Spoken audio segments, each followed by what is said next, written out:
Hello friends, daily dictation के लिए channel को सब्सक्राइब कर लें। यह डिक्टेशन 5 सेकंड बाद शुरू होगी।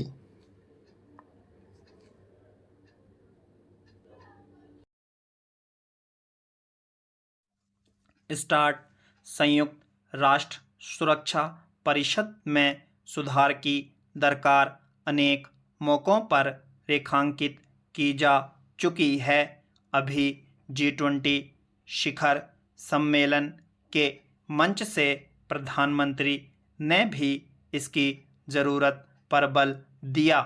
इससे पहले संयुक्त राष्ट्र महासभा के अध्यक्ष ने कहा था कि सुरक्षा परिषद के स्वरूप में बदलाव किया जाना चाहिए, क्योंकि यह संस्था अब अपनी प्रासंगिकता लगभग खो चुकी है। यह बात उन्होंने रूस यूक्रेन युद्ध के मद्देनज़र कही थी।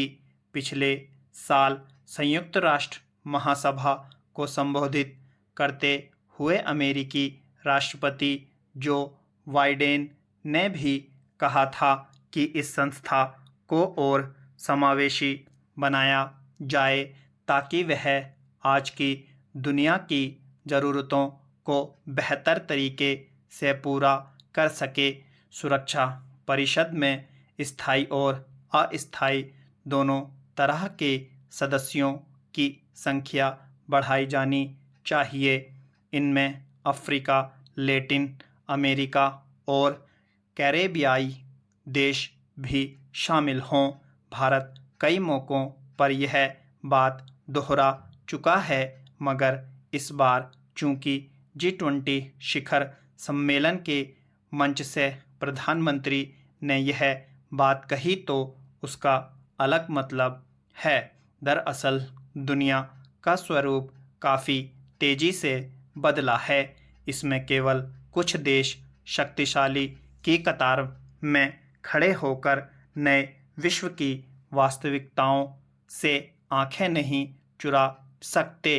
G20 इसका बड़ा उदाहरण है कि विकसित कहे जाने वाले राष्ट्रों को आखिरकार विकासशील या तीसरी दुनिया कहे जाने वाले देशों को भी अपने साथ जोड़ना पड़ा।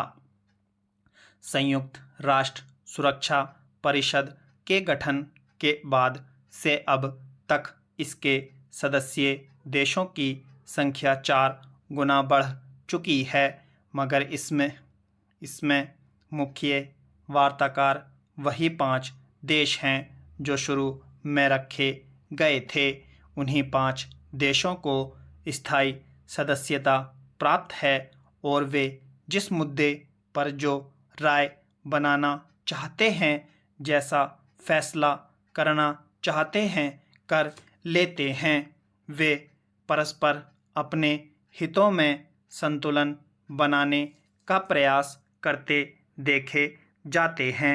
अगर किसी मुद्दे से उनमें से किसी के भी स्वार्थ पर आंच आती है तो वह अपने विशेषाधिकार का इस्तेमाल करते हुए उस मुद्दे पर आम राय बनने से रोक देता है।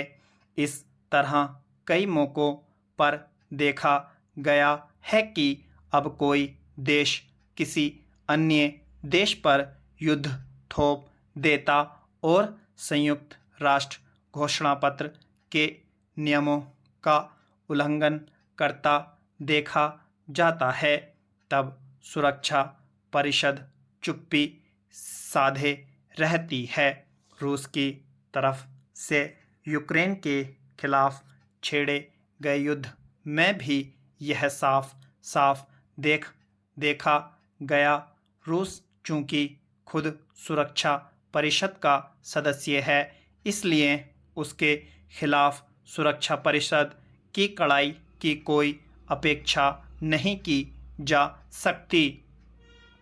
सुरक्षा परिषद में हालांकि 15 सदस्य होते हैं, जिनमें से 5 स्थायी और हैं और 10 अस्थायी होते हैं, जिन्हें 2-2 साल के लिए चुना जाता है।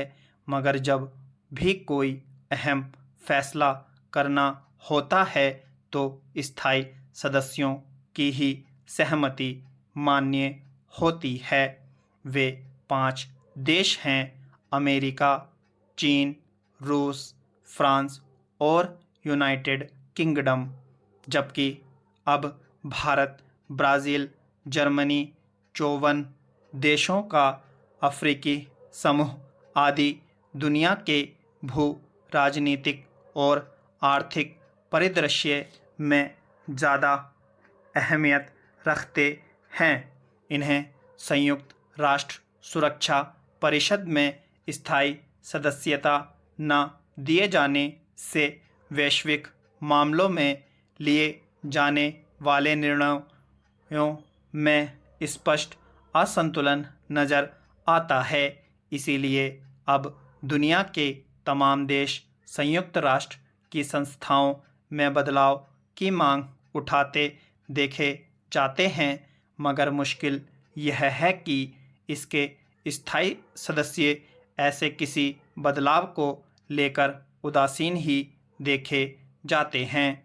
इसमें सुधार की सूरत तभी बनेगी जब इसके स्थायी सदस्य वैश्विक हितों को लेकर सचमुच संजीदा होंगे।